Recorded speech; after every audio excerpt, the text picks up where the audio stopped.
सोने व्यापाऱ्यांसाठी आनंदाची बातमी. शिव एंटरप्राइजेस घेऊन येत आहे फेक डिटेक्टर मशीन. या मशीनद्वारे सोन्याच्या दागिन्यांची शुद्धता समजेल, एकदम ॲक्युरेट.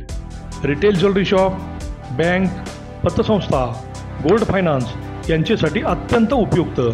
तसेच बेस्ट ॲक्युरेसी, झिरो मेंटेनन्स, वापरण्यास एकदम सोपे आणि साईजही एकदम छोटी. या मशीनच्या वापरामुळे बाजारातील डुप्लिकेट किंवा बंधेल सोन्याच्या दागिन्यांपासून होणारी फसवणूक सहज टाळता येते. चला तर मग व्यवसाय करताना डुप्लिकेट सोन्याच्या दागिन्यांपासून होणारे नुकसान टाळण्यासाठी शिव एंटरप्राइजेसचे फेक डिटेक्टर मशीन आजच खरेदी करा. मशीन खरेदीसाठी संपर्क शिव एंटरप्राइजेस, वेद ज्वेलर्स, पोलीस स्टेशन समोर, विटा, जिल्हा सांगली. संपर्क 88 30 64 17 17.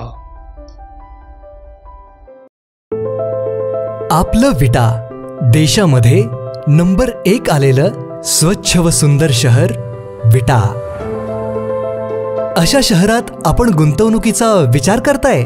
नक्कीच तुम्ही प्राइम लोकेशन्सला फ्लॅट, दुकान, ऑफिस वगैरे शोधतच असाल. मग निश्चिंत रहा. गुणवत्ता, सचोटी, लोकेशन्स व सर्व पर्यायांसाठी विट्यातील नंबर 1 चा brand Shri Rajalakshmi construction group. शहरातील प्रत्येक प्रमुख ठिकाणी आम्ही आहोतच. मायनी रोड, यशवंतनगर, भाजी मंडई, छत्रपती शिवाजी महाराज चौक व एसटी स्टँड नजीक. आणि हो, आपल्या गरजे व बजेटनुसार रेसिडेन्शियल व कमर्शियल सर्व पर्याय उपलब्ध.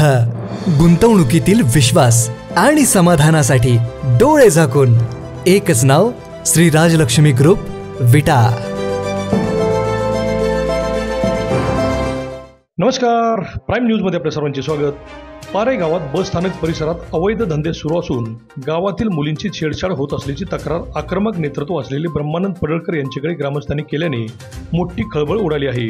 पारे या छोट्याशा गावात नशेची इंजेक्शन, दारू, गांजा इत्यादीचा पुरवठा होत असल्याची ग्रामस्थांची तक्रार आहे.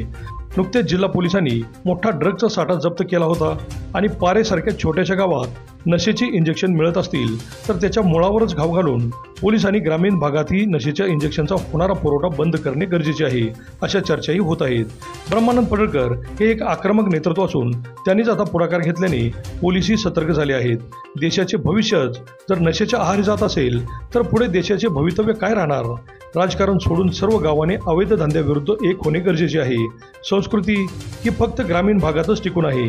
गावातील जाणत्या राज्यकर्त्यांनी अवैध धंदे करणाऱ्यांना पाठीशी घालू नये, तरच गावचे भविष्य सुरक्षित राहील, अशा चर्चाही होत आहेत. भाजपाचे ब्रह्मानंद पडळकर, युवा नेते पंकज दबडे आणि भाजपाच्या इतर कार्यकर्त्यांनी ग्रामस्थांसह पोलीस स्टेशन गाठल्याने पोलीस मात्र अलर्ट झाले असून पोलीस निरीक्षक शरद मेमाने यांनी अवैध धंदे आणि गुंडगिरी करणाऱ्यांना सोडणार नसल्याचे सांगितले. ब्रह्मानंद पडळकर हे एक असे नेतृत्व आहे की ते कार्यकर्त्यांना अन्यायाची वेळी बळ देत असते. पारे गावातील तक्रारी त्यांच्या कानावर आल्याने त्यांनी गावात बैठक घेऊन आक्रमक होत पोलीस स्टेशन गाठल्याने आता पोलीस काय कारवाई करतात हे पाहणे महत्त्वाचे ठरणार आहे. अभिजित शिंदे, प्राईम न्यूज, विटा.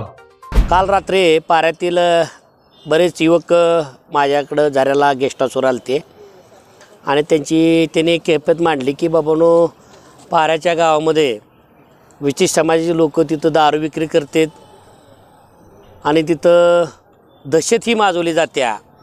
शाळेच्या मुली एस टीला जाताना त्यांना काहीतरी बोलणं, एखादी महिला आली तर तिच्या शरीराच्या व्यंगावर त्यांना बोलणं, आणि हा प्रकार भरपूर चालले असल्यामुळं नशेची इंजेक्शनं तिथं भरपूर सापडलेले आहेत. मग गावाने बोलून घेतलं आणि ते बाबा आम्हाला पोलीस स्टेशनच्या माध्यमातून इथला सारा हे करून घ्यायचं आहे.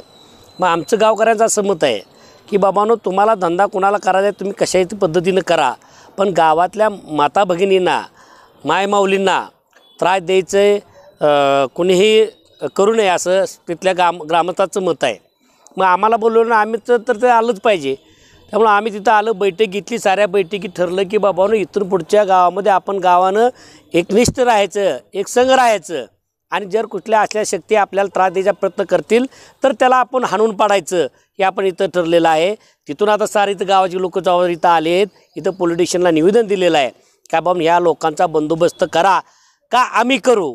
आणि मला वाटतं इथं PI लिमाने साहेब आहेत, हे DSP साहेबांनी आणि इथं साऱ्यांनी SP शब्द दिलेला आहे.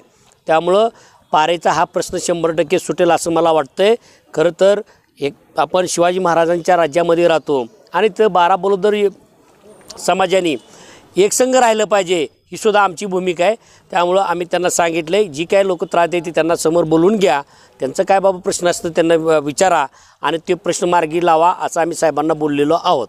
पोलिसांनी काय ॲक्शन घेतली?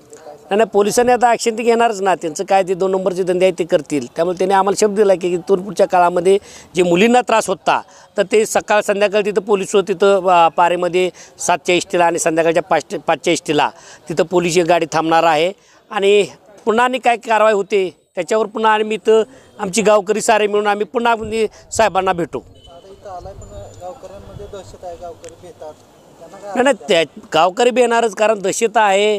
पहिला त्यांनी दहशत केलेली आहे, त्यासाठी तर त्यांचं ते चाललं आहे. एखादा कार्यकर्ता बघायचा त्याला मारायचा, परत दुसरा कार्यकर्ता बघायचा त्याला मारायचा. त्यामुळं आज एक झालं आहे गाव आणि गावाने सुद्धा ठरवलं आहे की दहशत करणाराची सुद्धा दहशत मोडायची आमची जबाबदारी आहे. त्यामुळे सारगडे एकत्र आलेत.